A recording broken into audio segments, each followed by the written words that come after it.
You ever hear that expression, stop and smell the roses? Well, in this day and age, it's turned into stop, pull out your phone, take a picture of the roses, add a cute caption, and proceed to post it on Facebook, Twitter, and Instagram. And voila, all of your friends know how in tune with nature you are. But hold on, did you actually smell the flowers? Probably not. This is just a small example I came up with, but it actually opens up a question I've been wondering about for a while.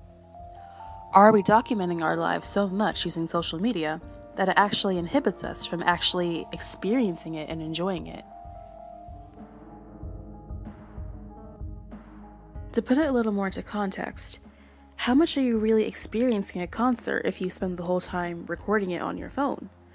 Or if you're a vlogger, how much do you actually take in your experience if you have to worry about recording and then editing the video for YouTube? To explore this phenomenon a little more, we're going to talk about why we do this, and if this really affects how we experience the things we document. I hope no one minds if I live tweet this bitch. So, why do we do this? Firstly, we do this because humans are psychological hoarders. What does that mean? Basically, it means that we have a mentality that tells us that we have to collect our experiences to make ourselves feel better about our progress in life, to help us feel better about our impending mortality. Let me take a selfie. It's also linked to the fact that we're competitive in nature, so we like to count our victories. I guess I took a good selfie. So when we look at our social media photo albums, it gives us a feeling of accumulation, so we can say, been there, done that. The second reason? We crave acceptance from our peers.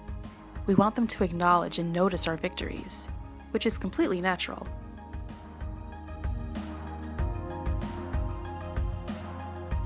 According to famed psychologist Abraham Maslow, feeling accepted is a basic human need.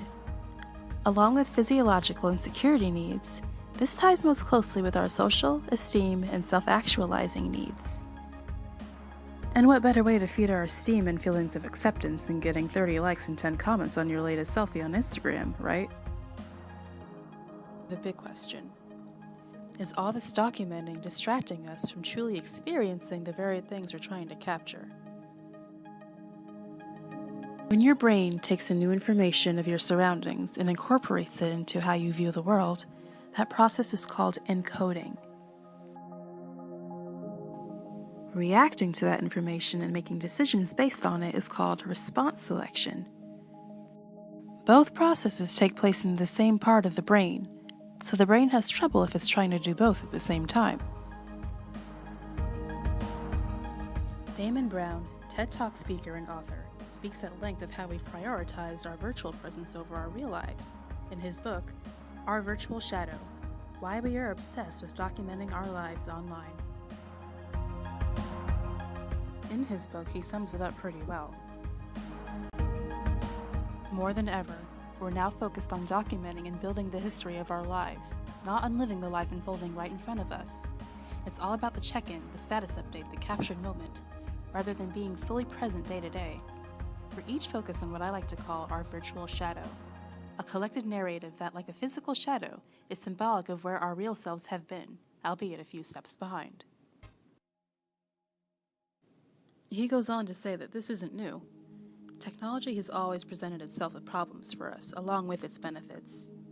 We just need to find smarter ways to integrate technology into our life, ways that don't subtract from the quality of our life, so that we're not glued to our phones when we're out to dinner with our friends, tweeting about being out to dinner with our friends. Don't get me wrong though.